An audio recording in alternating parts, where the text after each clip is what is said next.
Ake ngiphinde futhi ngibuye namhlanje ngodaba olubalulekile.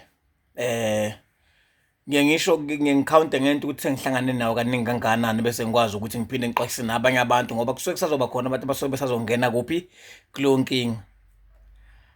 Asikho isichibiyelo esenzeka uma ngabe umakoti engasaphathekanga kahle emzini, uma ngabe sekuphoqa ukuthi makashiye phansi abuye. Ngisho ngabe kuthiwa indoda isimxoshile ngoba phela amanye amadoda asuke etshela unkosikazi wabo.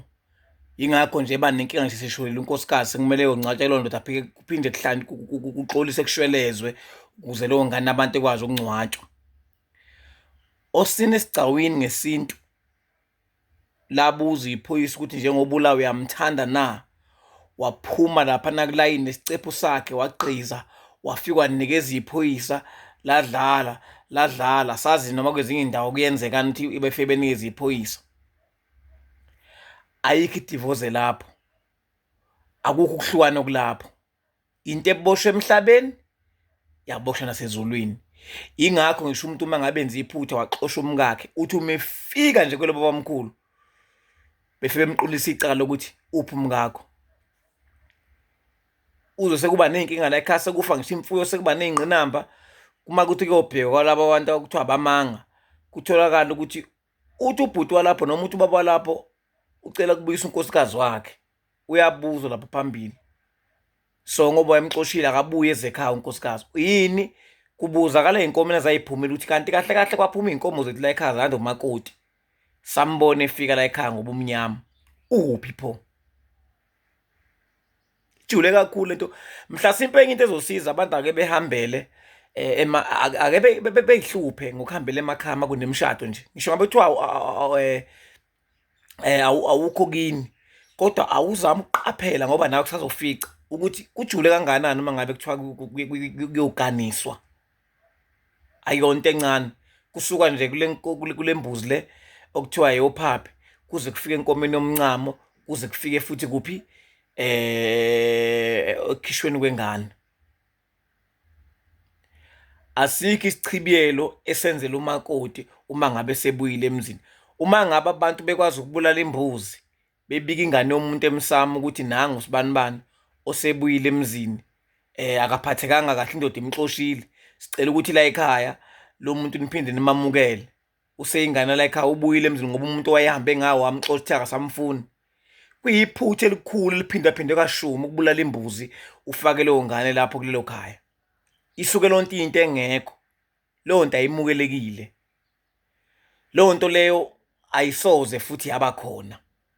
Ngithi nje angikhuze umuntu uma esebuya emzini wakhe kuney'nkinga wakhela umuzi ngaphandle ozokwazi ukuthi lowo muzi ubize isibongo sendoda yakhe, kubalwa naney'ngane zakhe ezobe yihlala kuleli khaya naye unkosikazi okuyoba kwabani uma ukuthi mhlasimpe ubeshadele kwaDube okuyobe kwaDube kulowo muzi angeke uze kushintshe ukuthi kwaDube. Uma uthi kwaMchunu ikwamchunu lowo muzi obuwakhiwa ngaphandle kuze kubuzakala ukuthi lo muzi wakho lapho ngaphandle hayi uthi indodakazi yakhona esibuyile nje emzini iyakho umuzi waphi wasemzini wayo.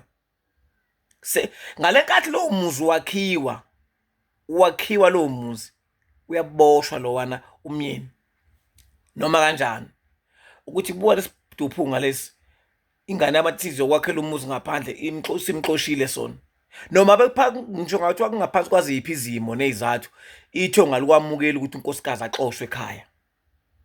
Yikho ngisho ekugana kunezaba uma eke waqala kwenye indoda usuke egezwe iphunga lamanye amadoda kubulawa imbuzi lisuswa kuyena ukuze ekwazi izalukwazi ukumengama, ukuze ekwazi amathongo la ekhaya kumengama, ukuze bekwazi bonke abantu abayithongo la ekhaya limengama unkosikazi bese lichema naye udede ukuze ngezikuba phela nephunga lenye indoda.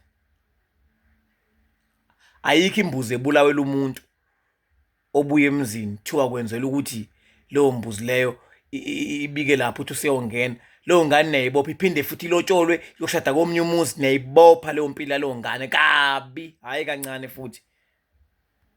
Ngakho ngithi angikuveze lokho bafowethu ukuthi kuthi noma kuqhubeka kwenzeka abantu beyiqhubekele bona ngendlela yabo. Umuntu mesebuya emzini wakhela umuzi wasemzini wakhe futhi ngoba usengwalapho kuyoze kuyovalwa. akaze nje kuze kujike. Asingayiphambanisi izinto sicabanga ukuthi ngoba kuyisimanje manje kuthiwa hayi ingani inkosi embona abantu bayakwazi bayezwa-ke bangabantu nabazobikela kuzoshiwo kuthiwa kusahambanga kahle. Kuthiweni ngale nkomo yamkhansela kubo, kuthiweni ngaleya nkomo yomxhwisi yamvusa lapha kubo. Yingakho phela ngisho isidalo methu umuntu ethi hawuyini manje uma ngabe ehlukumezeke engabuyeli kubo, lizombuyisela kanjani ithongo laphana kubo kwakhe? Ngoba ngisho ngabe kuthiwa liyasuka liyombika kwela kubo, lizothela kuba asisahlangani sasinse ngoba kusuke sekushiwo kuthiwa ingane yenu siyaninikeza, suke sekuphelile ngoba ngisho esigcawini kuyashiwo ukuthi nansi ingane silethela ekhaya okungeyenu uma ngemuzi kabani. Siyabonga ukuthi kuhambe la kuze kufike la, yabo. So-ke asingayiphazamisi lento.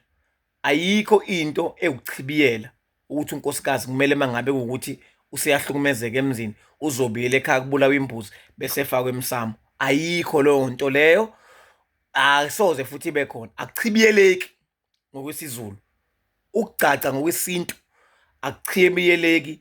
Uma zikhona into ekwazi ukuyichibiyela empilweni, ukuchibiyela-ke mhlawumbe ukwenza amaplani wesibili ukuthi hhayi mhlawumbe ngiyolobola emazweni kukude inkomo zithengela ngakhona ngoba uma ngiyiphume ziyey'celwe ngensipho. Iyiphi indlela esingenza ngayo uma ngabe ukuthi mhlawumbe sizohamba nemali engisilalise ngala sifike siqedele, singenza kanjani? Yabo lapho suke sekuzama ichibiyelo lapho, yabona ukuthi ngoba ngokomthetho kusuke kufuna iphume iy'nkomo zobe uyayitshakadula zikhishwe lapho esibayeni zihambe ziyolwa nonkosikazi, yabo.